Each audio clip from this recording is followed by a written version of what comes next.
I'm Michelle, my husband Jeff, who's behind the camera, and I inherited a health food store in Paducah, Kentucky from his grandmother, who I will tell you about in a moment because she's part of my healing journey.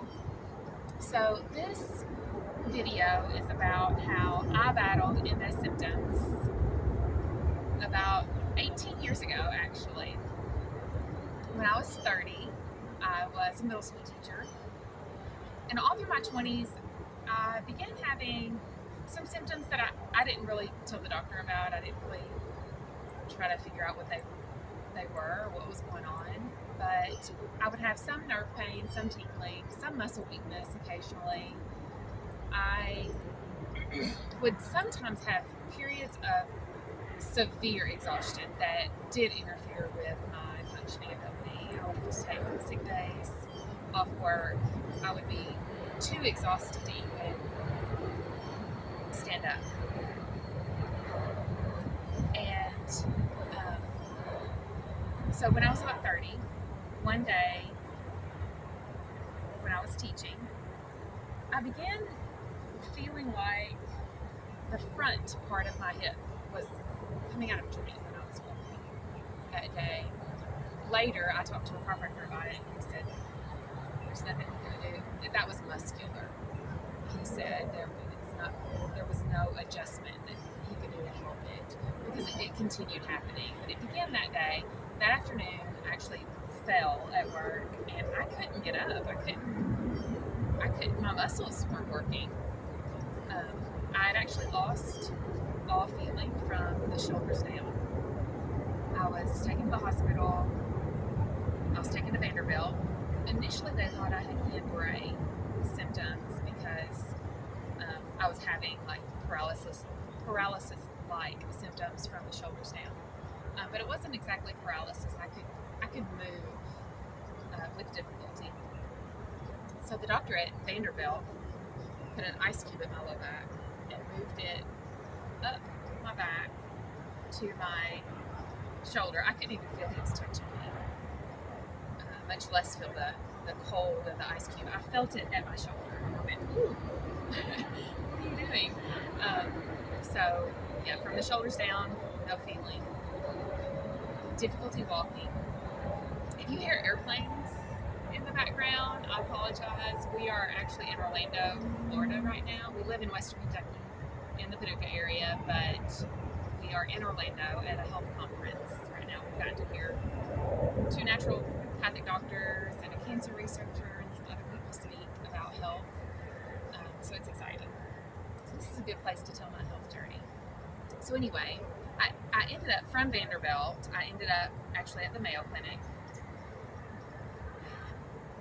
a month or two later. I was on short-term disability. Sometimes I'd be able to walk. Sometimes I would fall. Sometimes my whole body would just be numb. I wasn't able to urinate all the time. Sometimes I would have to have a catheter to control my bladder because my muscles just weren't working, controlling my bladder. I was having optic neuritis symptoms. I was just my whole body. I felt like I was falling apart.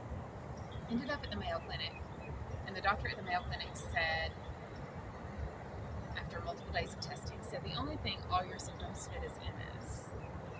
And I said, well, tell me what to do.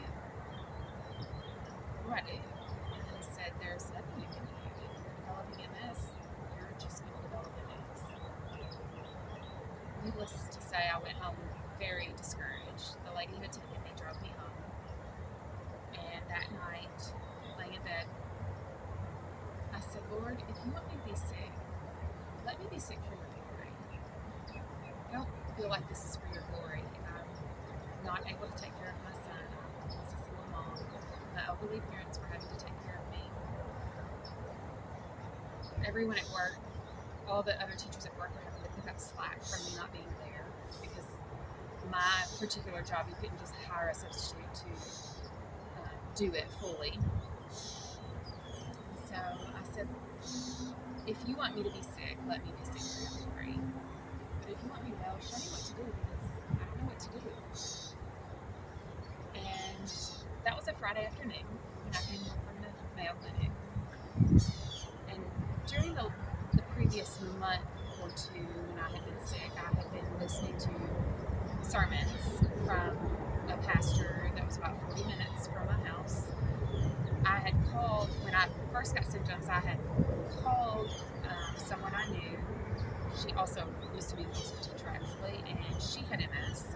And so I had mentioned to her, in discussing our common symptoms, I had mentioned to her that I wasn't able to attend church. I had been saved for about a year, but I couldn't drive. And she said, well, my pastor's sermons are online. So I began listening to them, and they were amazing. The sermons, I was learning so much about the Word, and would preach about the attributes of God and how the gospel impacts even a believer, how we just continue to need to hear the gospel daily and need to continue to die to sin and remember that Jesus' blood covers our sin. And it was just phenomenal teaching. I'd never heard anything like it. And so when they gave me steroids at the Mayo Clinic, and then my own doctor had prescribed a round of steroids for me too, as soon as I could drive, I went to her church. So Friday, got home from the Mayo Clinic, prayed the prayer of surrender that night, that whatever the Lord wanted to do in my life, just let it be for His glory. And that Sunday, I went to her church, which was in a different county, 40 minutes from my house. I lived way out in the boondocks in Crittenden County. And at her church, I met someone that actually lived on my road, which I thought was strange, because out of the 12 houses on my road, about 9 of them are family members, and they were actually renting a house on my road. And I told her, this lady, my struggles with MS symptoms, and she said, you should go to the Golden Carrot in Paducah, Kentucky. And Paducah was about an hour and 15 minutes from my house at the time. I actually had an appointment in Paducah with an ophthalmologist, I think would be the name of it. My eye doctor had referred me because I was having symptoms of optic neuritis, which was part of MS also. And so my mom drove me to Paducah the next week, and after my appointment, we went by the Golden Carrot. And the owner happened to be there. This lady had told me to talk to the owner, who was a naturopathic doctor. Her name's Doris Marler. She's passed. She happened to be there that day, and I said to her, I have all these symptoms of MS. What do I do? And she said, well, stop eating gluten, dairy, and meat, and open your mouth. And I thought, this is strange. What does my diet have to do with muscle weakness and nerve pain? And so I opened my mouth, and she was looking at my tongue to see how coated it was with toxins, how hard my body was trying to detox. I didn't know what she was doing at the time.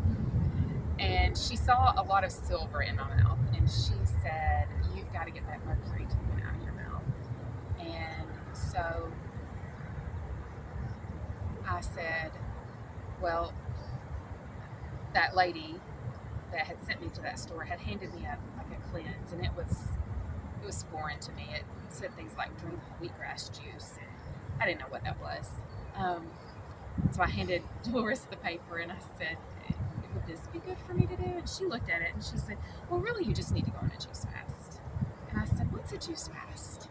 And she explained it to me. She showed me the juicers she sold and gave me a book called Fresh Fruit and Vegetable Juices, What's Missing in Your Body by M.D. Walker, I believe.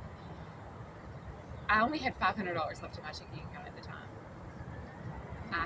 I didn't know how I was going to make it if I wasn't able to go back to work. And at that point, even though I was some better from the steroids, I was not well enough to go back to work, to go back to my busy life. I knew I physically could not handle that. And so I just believed what she said. The Lord gave me belief that day, because I don't think I would have spent my last dime in her store if it hadn't been that the Lord showed me that what she was saying was true, that she spoke with such authority, like she knew what the body needs to heal.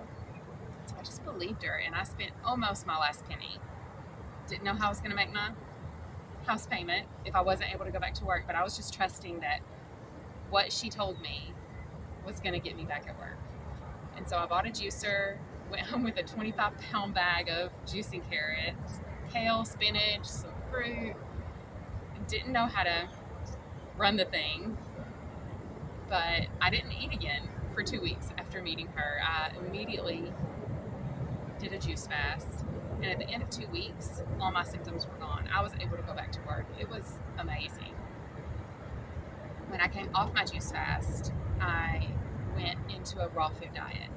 So another book I read at the time that was very inspirational was called The Raw Family by Victoria Botinko.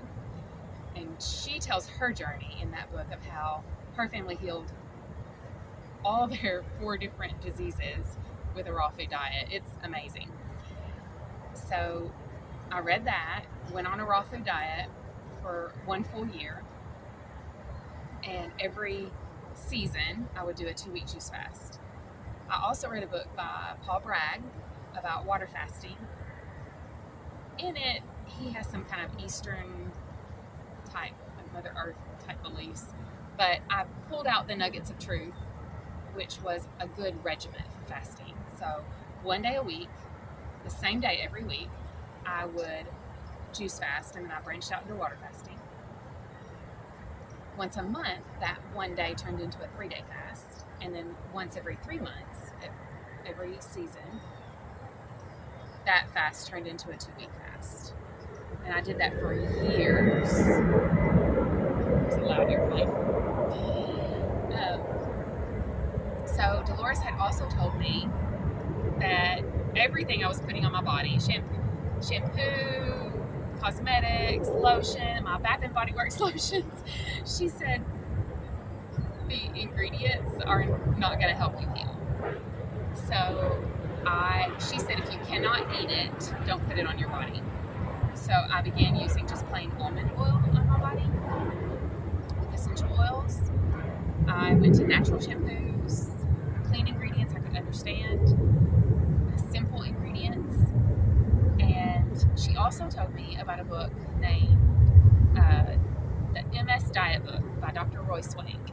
And he did a clinical trial that lasted a number of years and covered a lot of MS patients. And he had the control group changed nothing. The experimental group kept their saturated fat, I believe it was less than 5 grams per day. It's been 18 years since I read the book, so it was a very small amount. I remember thinking at the time, okay, 1 tablespoon of peanut butter is the limit of my saturated fat per day. I was doing lots of juicing, eating lots of raw foods, just bowls of fruit, salads, so keeping my saturated fat low was not difficult at the time. And that study was amazing. The results were stark enough to convince me that I needed to keep my saturated fat low. And removing the dairy and the meat from my life was a big part of keeping my saturated fat low. And so all of those books and changing my cosmetics, juice fasting, all of that, I'm almost 50 now. I'm 48 years old, and I can do things today that I could not do when I was 30. It's been amazing. I praise God that He led me to her and that I believed what she said. It's just been an amazing journey. So if you have any questions, put them in the comments and I'll do my best to answer. I do want to close with the fact that I'm not a doctor. This is not medical advice. This is my personal journey on how the Lord showed me that the food He created, fruits and vegetables, is best for my body and that it's a healing diet. So I'm not giving him medical advice, but this is my journey. So if you have any questions, I'll try to answer them.